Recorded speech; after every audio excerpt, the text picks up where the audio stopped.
Hey guys, we're nearing the end of this long, strange trip because after this, there are only two more tables to go.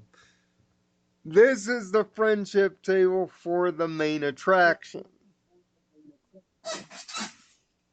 Uh-huh. And you already know who we are because we've been doing this for 24 episodes now. So, we're gonna get straight into it. Yes, we The are. And actually, you miscounted. We got three tables after this. Well, let's be honest here. The last episode of Amy Keating Rogers. Farewell. What a way to go out. Oh yeah, definitely. This was her retirement episode for this series, and she went out on an incredibly high note A literal drop the mic situation. because it's an episode with singing. Literal. It's a literal drop the mic moment, and she walks off stage over to a certain house of mouse. And and when talking about this episode, you have to start with the guest star, Lena Hall. You have to start there. Lena, thank you for being a brony and thank you for providing your voice for such a By the way, you have a fantastic singing voice. well done, excellent character. Now, granted, a lot of people are making the comparison to Pinkie Pride, and it's valid. Friend of one of the main characters pops back into life as a friendship lesson given to them all as well. But just like Pinkie Pride, the strength of that episode was its guest star. The Oh strength yeah, of this episode, like that one, is its guest star. And you can't start talking about this episode without talking about the music first. Because essentially, you have the equestrian national anthem. It's cut the bullcrap. That's what that first song was. You have whatever the hell that second song was, aka modern pop music. Lady Gaga reference. And then you have a song so nice that it's literally being up for consideration to maybe one day in the near future be nominated for a Daytime Emmy Award.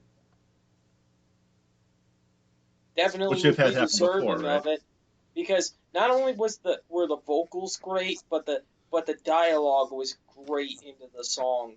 It was so natural, but you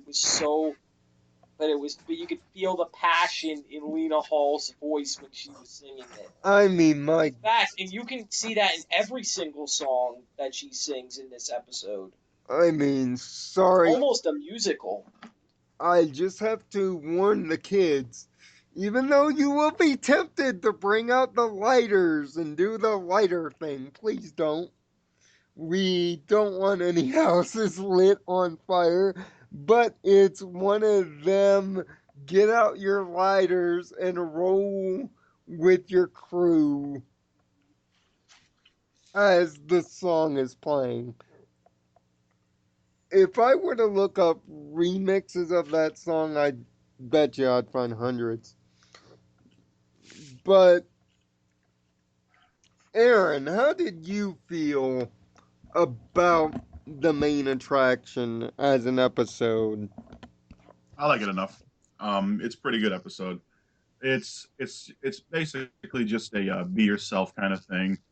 We've been having that pounded in our heads all our life. So thankfully, they made it an interesting episode instead of just trying to pound in this lesson. They had this jerk Sven Gallop. He was kind of funny, but obviously a jerk. And it was cool that they quickly pulled together to call him out and see the result of that. But then we got I like the character. Well, I'll call her Rara because it's easier. I like that name better. Yeah. It's adorable. Anyway, so she can now. One of the things that usually is well received is just introducing new characters out of the blue. That's true for any show. Like you got Foster's Home, and you got this show, and the Powerpuff Girls. Those shows that have they either Lauren Faust or McCracken, they're good at introducing characters out of the blue.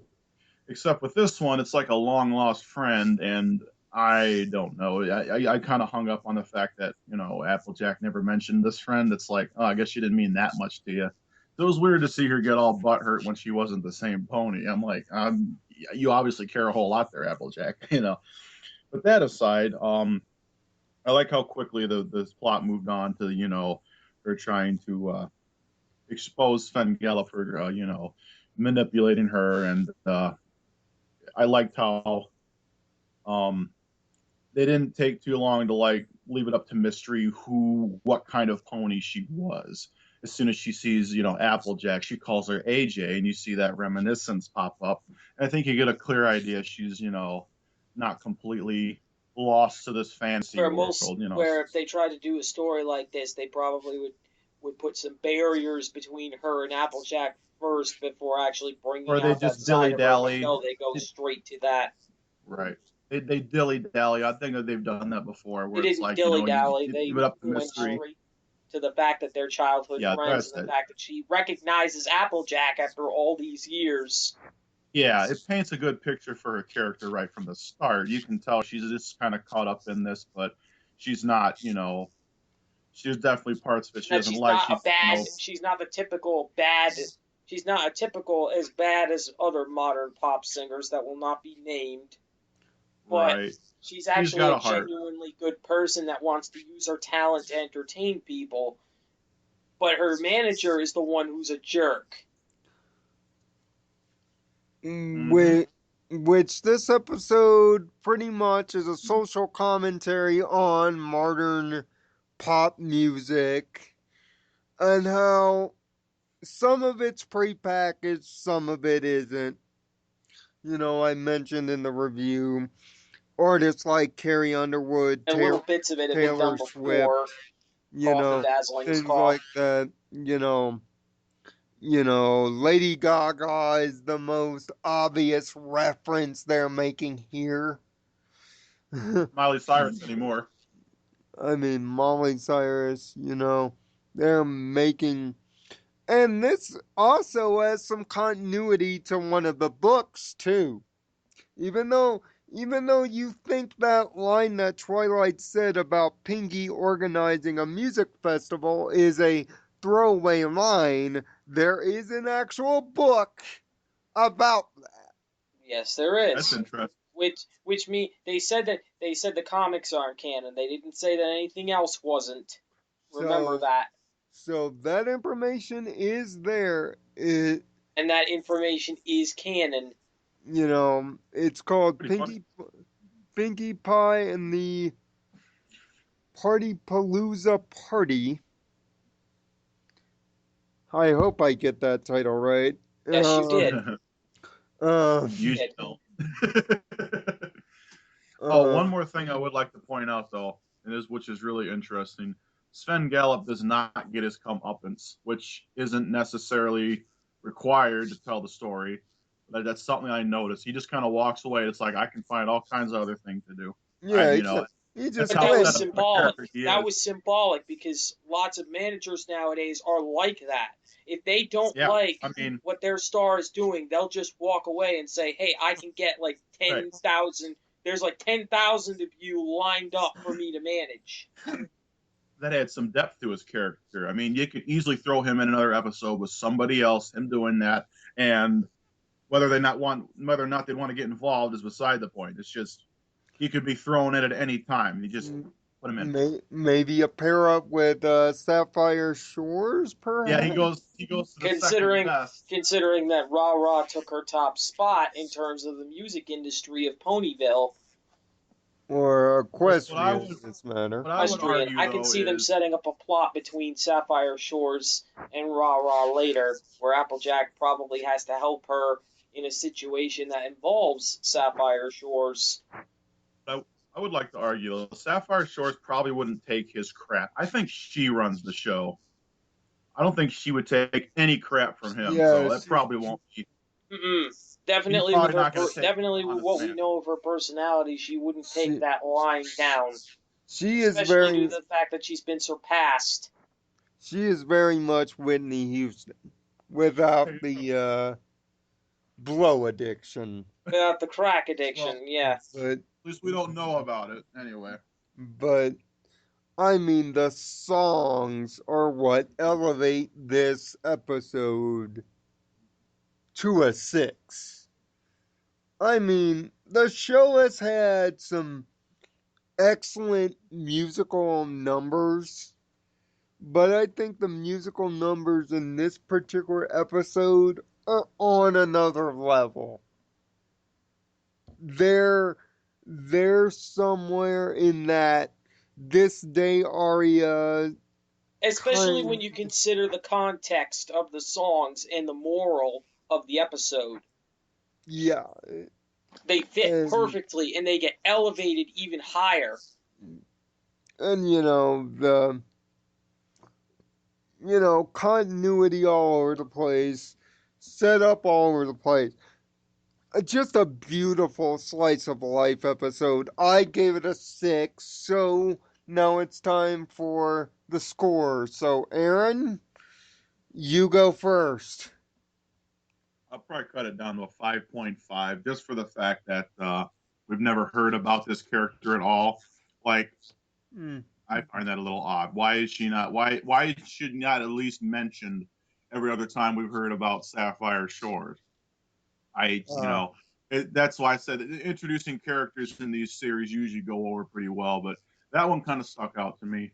Also, I had a point against it, but it's overall really great. Love the songs, everything, but I think there's a few things where I just kind of was like, little issues, but overall it's great. It's pretty great. so, David, what's your score? Why can't I push the meter past the 6, Lionel? Because there are But you only can't. six. Because there are only Damn 6 it! elements, but Damn it! Oh, give it 7. Go ahead. If I could push this meter a past the chance. 6, I 7. would. But I guess I'll have to settle for a 6 So out you of give it 6. but my God, we are here, guys. Next week we talk about the end of this sucker. 2 episodes, one time travel plot. We talk Get about 6 the ender. ponies. Can We they talk. save Equestria from Starlight Glimmer's tyranny? Yes, get your communist flags and your tanks, because it's time to return to Mother Russia. Next Oh, week, not her. She next. Oh boy. because it's the season finale, guys. And then after that, the table after that, we're actually gonna do something different because it's a season in review, and we give our top tens. So, Aaron, for the next 2 weeks after the finale, think about where you would slot them because